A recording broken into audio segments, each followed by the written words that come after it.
네, 트럼프 대통령이 우리나라와 중국, 일본 등 5개국을 향해서 호르무즈 해협으로 군함을 파견하라고 요청하면서 우리 정부가 어떤 결정을 내릴지 주목이 되고 있습니다. 전문가와 해당 내용 자세히 짚어봅니다. 봉영식 연세대학교 개건 교수 나오셨습니다. 안녕하십니까? 안녕하십니까? 자, 트럼프 대통령의 군함 파견 요청. 이번 이란 전쟁에서 제3국의 군사작전 동참을 명시적으로 요구한 게 이번이 처음이거든요. 동맹국이 아닌 중국도 지목을 했어요. 이거 어떤 의도일까요? 미국이 굉장히 급하기 때문입니다. 겉으로는 전쟁 잘 되고 있다. 우리가 승리하고 있다. 예상한 것보다 전략 목표를 더 앞서서 달성했다 하지만 이란의 호르무즈 해협 봉쇄로 국제 유가가 출렁거리고 있고 미국 내 여론이 굉장히 안 좋아지기 때문에 지금 트럼프 행정부로서는 어떤 뾰족한 전쟁을 끝낼 수단이 없습니다. 여기에서 유가를 안정시키기 위해서 러시아에 대한 원유 수출 금지 조치도 한시적으로 풀어줬지 않습니까? 네. 이것은 러시아 우크라이나 전쟁을 미국이 원하는 대로 또 유럽연합이 인정할 수 있는 대로 종전하겠다는 걸 사실상 포기한 거나 마찬가지입니다.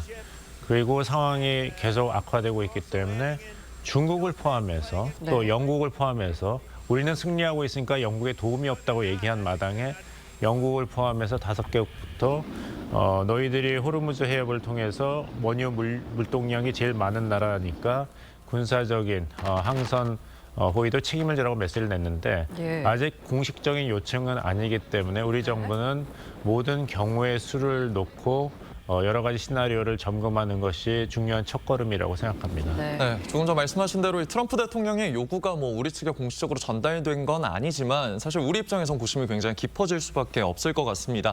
굉장히 절차도 까다로운데 어떤 묘수가 있을까요? 일단 중국과 같은 즉각적으로 단호하게 거절 의사를 밝히는 것은 적절하지 않다고 봅니다. 하지만 한국이 원하는 것도 현재 진행되고 악화되고 있는 이란 전쟁이 휴전 혹은 공식적인 종전 상태로 방향을 트는 것이 가장 좋은 해결책이라는 것은 의문의 여지가 없죠. 따라서 미국의 요청을 즉각 거절하는 것보다는 우리도 지원하고 싶다. 하지만 우리 해군이 그런 준비가 돼 있지 않고 역량이 부족하기 때문에 섣불리 투입돼서 괴멸된다면은 그 정치적 파장, 책임을 져야 된다. 우리는 천안함 피폭의 악몽도 있기 때문에 이란 혁명 수비대가 기뢰를 설치해서 우리 항선 전함이 폭파된다면은 그 파장이 어떻겠는가를 잘 설명해서 미국 해군도 참여하지 않는데 한국만 독자적으로 간다는 것. 그것이 이루어진다 그래서 과연 어떤 실질적인 도움이 될 것인가는 것도 잘 이야기할 필요가 있어서 거절은 하지 않되 우리가 지원과 협조를 한다 그래도 미국이 원하는 소기의 성과가 과연 즉각적으로 일어날 것인가에 대해서 미국 측의 판단과 우리 측의 판단을 계속 조율하는 그런 과정을 준비하는 것이 좋습니다. 네, 그런데 적절한 시기에 전쟁을 끝내겠다라면서 이 종전 가능성을 언급했던 트럼프 대통령이 이번 주 더 강력한 타격을 예고하고 있습니다. 일본에 주둔하던 미 해병대 2,500명이 중동으로 이동 중이라고 하는데 지상군 투입 가능성이 있을까요? 지상군 투입 없이 사실 이란과의 전쟁을 끝낼 가능성은 없다고 봐야겠죠. 그것은 계속 증명이 되고 있기 때문에 트럼프 대통령이 내가 원할 때 언제든지 전쟁을 끝낼 수 있다 했지만 이란 측의 입장은 말도 안 된다. 전쟁을 끝내는 건 우리한테 달려있다고 했지 않습니까? 그것이 더 사실에 부합되는 것이죠. 지난해 6월같이 트럼프 대통령이 SNS에서 전쟁 끝났다고 하고 이란도 그걸 받아들이고 핵 협상을 했는데 재침공을 당했지 않습니까? 그러니까 이번엔 그건 안 된다는 것이 이란의 입장입니다. 일본에 주둔하고 있던 미국 해병대를 지상군으로 작전에 투입한다? 이란 지역도 아니고 중동 지역도 아니고 훈련도 안 되고 전략도 준비되지 않은 주1 해병대를 지상군으로 투입했을 때 그 작전이 성공할 수 있을지 아니면 트럼프 대통령이 제일 두려워하는 미군 희생이 더 증가되고 가시화될지는 않을지 이것은 굉장히 트럼프 대통령이 어떤 선택지가 없고 급하다는 걸 반증하는 것입니다.